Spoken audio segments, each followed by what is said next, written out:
In this video, I'm going to talk about who pays the buyer's agent's commission. Why I'm talking about this now? Well, actually, let me give you a short answer to that question.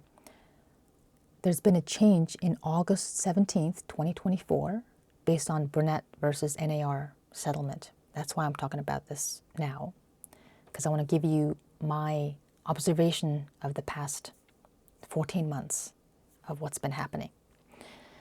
I'll talk about the old system versus the new system. How did the listing agreement used to look like versus how does it look like now? How did the sales contract used to look like and what does it look like now? And how the buyer's agents are getting paid. Actually, I've seen 4 different scenarios of how they're getting paid. I'm going to give you some examples on how that's going down. And then I'll also talk about pros and cons of this change. How is it impacting the sellers? How is it impacting the buyers, the market, the CMA, comparative market analysis? And I'm going to talk about all these things in detail. And my hope is after you finish watching this video, you'll have much better understanding of the listing agreement, the sales contract, what I recommend my seller clients to write the contract, like how I prepare my clients now about potential different kinds of contract coming in. So hopefully I will save you lots of headache and lots of money, thousands of dollars. All right, let's get into it. Let me share my screen with you and show you what the listing agreement used to look like. So before this change, when the listing agent went over to their client's home with the listing agreement, and the listing agreement is technically an agreement between the listing agents or the seller's agent's broker and the homeowner. And in the contract language, it'll actually say broker compensation. So technically, the commission goes to the broker and the broker pays the agent. But for a consumer, for homeowner, you can understand the broker's compensation as the seller's agent's compensation. So this is what the old listing agreement used to look like. There was just one chapter that talked about compensation, chapter 12. It says broker compensation. Seller will pay broker total compensation of some percentage of gross sales price or maybe some fixed dollar amount. And there was another section that just says buyer agency compensation. And it just says percentage and or dollar amount. So when the listing agent showed up at their client's house, they negotiated both their commission and the buyer's agent's commission, even though they don't know who's going to buy, who's their agent's going to be, what their qualifications are going to be, which is kind of odd to think about it now. But the listing agent would, before they put the house on the market, they would negotiate with the homeowner, come up with what the commissions are going to be for both agents. And then when they put the house on the market, on the MLS, they would put the buyer's agent's commission on the MLS. That's how it was. And anybody could see what the buyer's agent was going to get paid if they bought a certain house. And anybody could see it. They just go into whatever public MLS app they like to use, whether it's Zillow, Redfin, Realtor.com, Homes.com, and they would just click on a listing, scroll down, and there it was.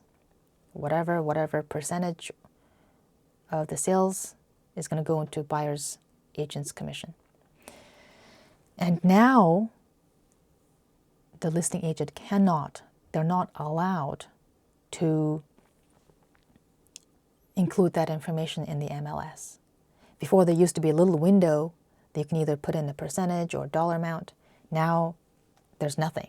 You cannot include that. You can't even mention it in the description or the remark. You can't give a clue. Zero. You cannot mention it. Who can see the buyer's agent's commission, how much they got paid, who paid them?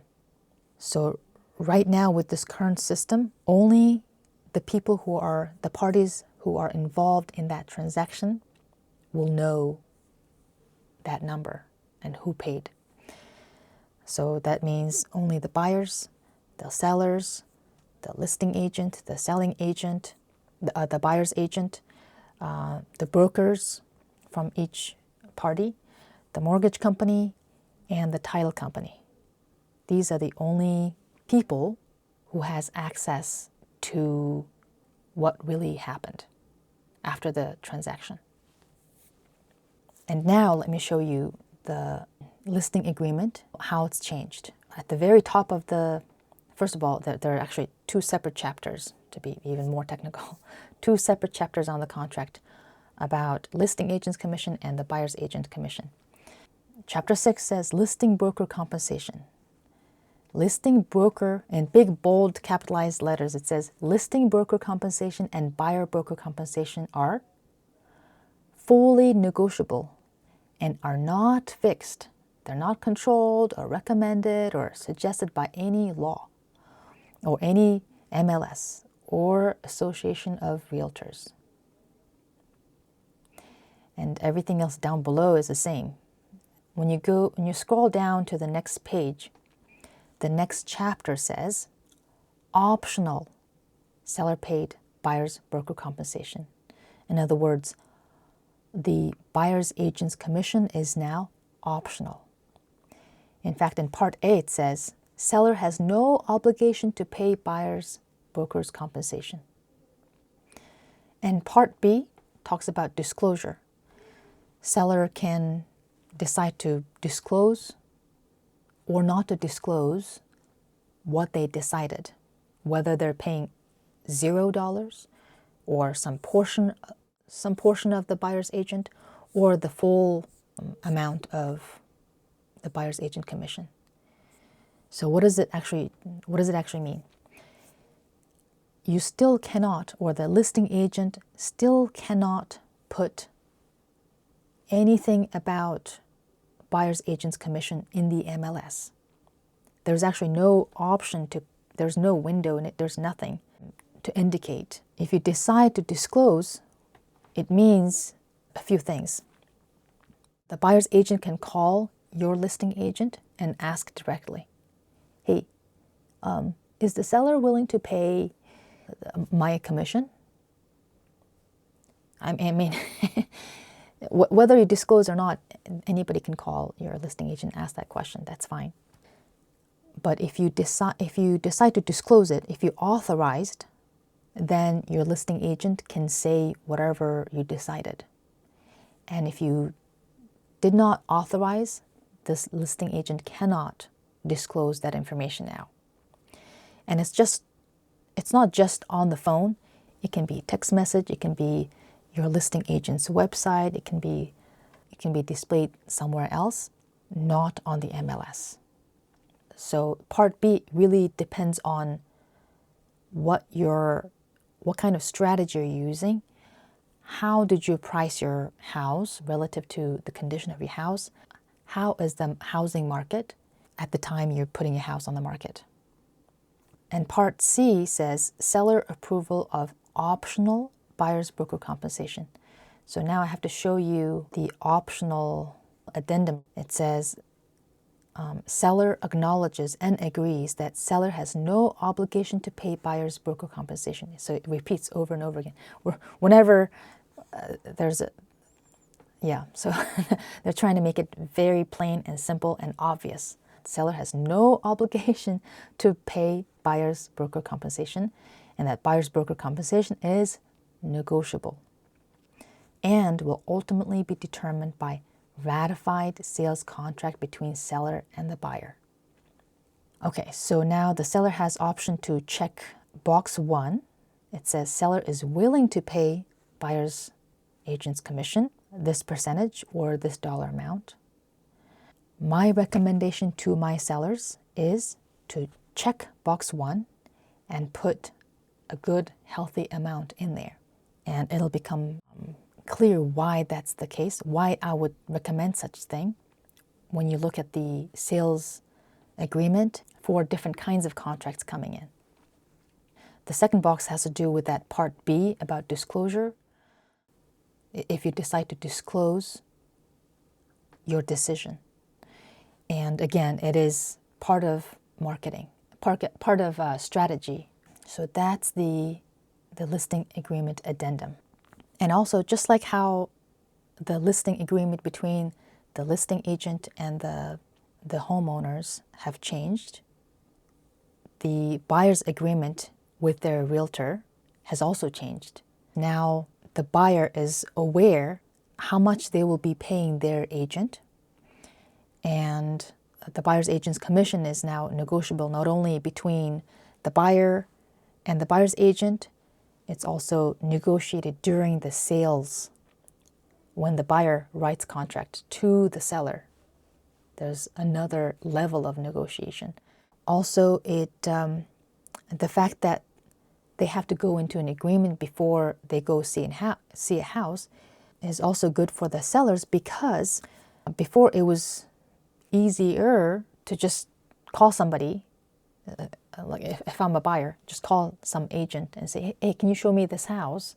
And the agent would just go show me this house, whether I'm even qualified to buy that house. So now, not just some rando is going to come and see your house, because it's your personal space. You don't want just anybody to come and look at the house. Ideally, you want only the qualified buyers who are seriously considering to buy a house to come and look at your house, because when you're a homeowner, when somebody wants to come and see your house, it's a lot of work to get that house prepared, right? So it's a lot of stress. So if the buyer pools were filtered in some ways, that's good for the homeowner. Okay, so let's look at the old sales contract really quickly, because this is not applicable anymore. So we'll just talk more about the new sales contract. So this is what the old sales contract looked like. Price, you put in the price here, you put in the down payment here. If you're financing, you put the financed amount here, and it says total financing. You can add these lines up and put total financing here. And on Part D, it says seller subsidy to buyer. So if the seller decided to help out the buyer to pay part of the closing cost, this is where it would go. Now the new sales contract looked like this. All these portions up above are exactly the same, and the only difference now is they added this additional line item. It says seller payment towards buyer's brokerage compensation. A specific individual standalone line item where the seller can give money to the buyer so the buyer can pay their agent's commission. And this is separate from seller subsidy, and it says seller's net reduced by XYZ, whether it's a dollar amount or percentage. That is written based on what the buyer agreed to pay their agent. Let me talk about the 4 different scenarios I've seen contracts coming in. There are 4 different ways. First one is the sales price at the very top. It says price and financing. A line item A where it says sales price. It would be the same as what your asking price was. And then down below in line item E, there would be some dollar amount or percentage. That scenario is identical to before the lawsuit, before the August 2024 change. The buyer is offering you your asking price, and they're also asking you to pay their buyer's agent. Okay, so your net would be reduced. So in this case, you can negotiate back and forth, but that's the first scenario. The second scenario I've seen is in the sales price, the offer would come in by the X amount. Whatever the X amount of dollar that they put in section E, they would increase the sales price by that much. So the seller's net is reduced by 0, even though it technically looks like your home is selling for a higher price, but you're actually paying for the buyer's agent commission, so your net is zero. The third scenario is this happens if your house is priced really well, which means priced very competitively, which also means another way to say it is you priced your house at a lower price than, let's say, the market price. And your house is showing really nicely. Maybe it's the market is leaning towards seller's market. So in that case, what you will see is in line item A, where it says sales price, there will be additional money, not just the X amount from line item E, but additional increase. There are double increases. One is increase so that you can help the buyer to pay their agent, and additional increase, your take-home money, it's going to go up by that additional delta. And the fourth scenario is in line item A, under sales price, they would put in whatever asking price is. And in line item E, it'll say zero. So in this scenario, the buyer is paying from their pocket, from their bank, directly to their agent. And this is the least common scenario, because that means the buyer has to have cash available to pay their agent. And the reason why the first three scenarios are common is because most buyers cannot finance their agent's commission. Well, there's exception in VA loan borrowers. They can now finance their agent's commission. But for the most people who are borrowing FHA loan, conventional loan, they cannot finance their agent's commission. So that's why they had to add this additional line item E, to allow the buyers include their buyer's agent's commission in the sales price.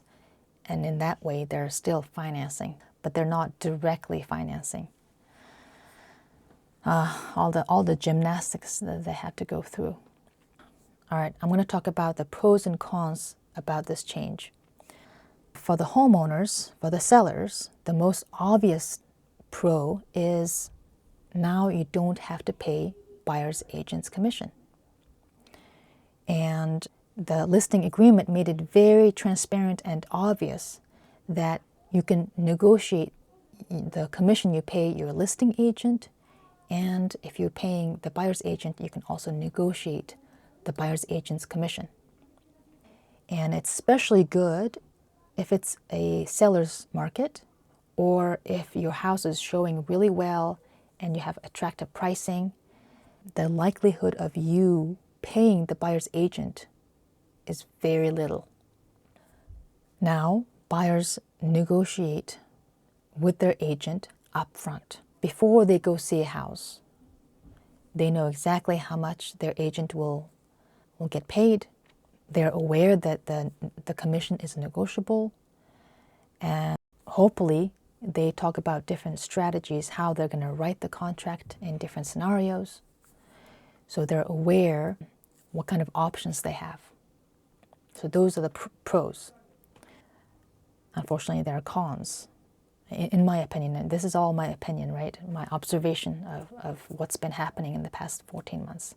There are some things I don't like, or the things that are a little bit more tricky.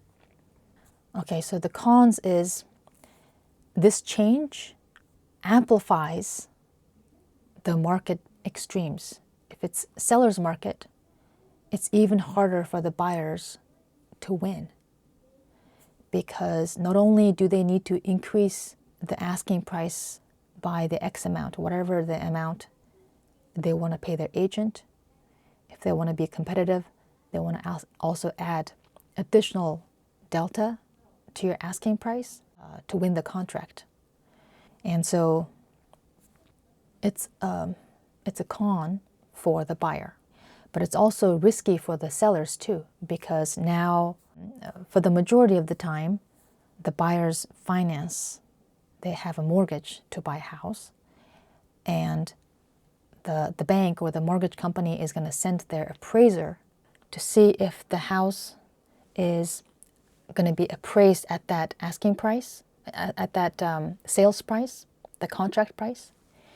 And if the appraisal value comes in lower than the contract price, then the buyer has to come up with that delta, cash, additional cash, or the seller has to reduce, the sales price has to be reduced by that delta, or the contract might fall through, depending on how the contract is written, whether there's contingency, appraisal contingency or not.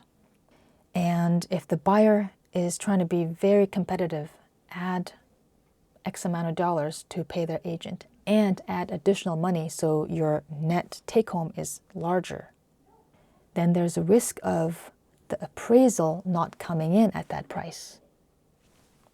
So that's even though in first glance it looks like it's only a bad thing for the buyer, it also looks like it could potentially be a bad thing, a risk for the homeowner. And the opposite is true as well. If it's buyer's market, then the likelihood of the homeowners paying the buyer's agent compensation, or another way to say it is, the likelihood of the buyer asking for the seller to pay their agent's commission is now much higher. So just like the scenario one, where they just give you the asking price, or maybe even lower than asking price, and ask you to pay their agent's commission. So if it's buyer's market, it's more extreme, right? They're essentially kind of double dipping. If they reduce your price and they ask you to pay their agent's fee, they're double dipping. Your net take home is significantly low. But if the market is tending towards the seller's market, then it's extreme. Like the price is increased, it's hyped up more than before. So it makes the market a little bit more extreme. Okay, so that's another thing that I'm not super crazy about, but it is what it is. And another thing that I don't like about is loss of transparency in price analysis. So when I'm doing my CMA, the comparative market analysis, like I said before, the only people who know how that the buyer's agent's money was paid and how much money was paid is only known by the buyers, the sellers, the agents, the brokers, the mortgage company, and the settlement company. Let's say I'm looking at two houses. One has price increase, the other one is sold for the same price. I don't know who paid the buyer's agent. It's not very obvious. It's not only not obvious, I just don't know. Before I was able to see what the buyer's agent commission was. Now I cannot see that last line item, the seller payment towards buyer's brokerage compensation. So that line item is only available, only known by those parties that I already mentioned. So that makes CMA more complicated. The only thing that I've been relying on is information through my broker, through my colleagues, and through settlement companies that I work with to kind of gauge the market. So for the homeowners now, there's a risk of overpricing or underpricing because the data is blurry now. As far as the patterns that I've seen so far, observation in the last 14 months, based on my own experience and my colleagues' experience, is that sellers, on paper, sellers are still paying the buyer's agent commission. So out of the 4 scenarios that I talked about, the last scenario where the buyers pay their agent themselves out of their own pocket is very, very rare.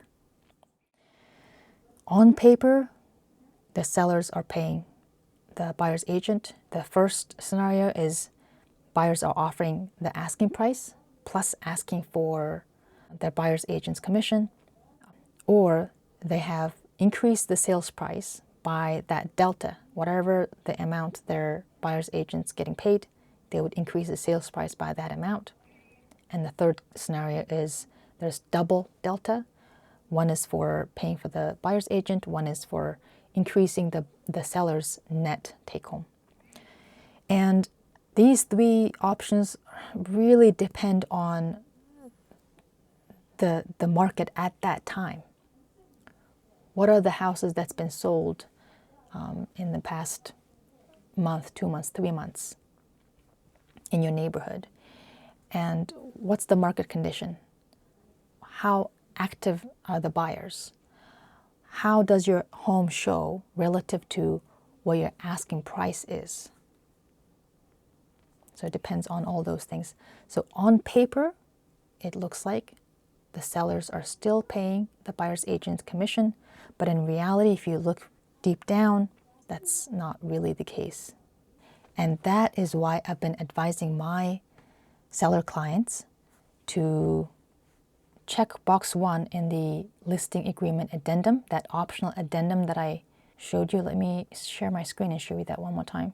Listing agreement addendum, optional buyer's broker compensation. Here on box 1, I've been advising my sellers to check box 1 and putting a healthy amount of buyer's agent commission there, because the likelihood of the buyers essentially financing their buyer's agent's commission is very, very high. So you're covered for this scenario. And just because you offered money doesn't mean that you have to pay. If the contract comes in and it says you have to pay $0 towards the buyer's agent commission, you don't have to pay anything, because it says seller is willing to pay. It doesn't say seller will pay. It says seller is willing to pay. All these nuances. That's why you really have to know when you're writing on a legal contract or signing on a legal contract, you better know what you're signing on, what you're agreeing to. That's all I wanted to share with you today. My name is Achma, realtor in Sterling, Virginia, your guide to maximize the value of your house. Good luck with the sales of your home. If you have any questions, feel free to ask them in the comments below. Or if you want to ask me questions in private, feel free to go to my website, go into contact page and ask me a question directly. Thank you for watching.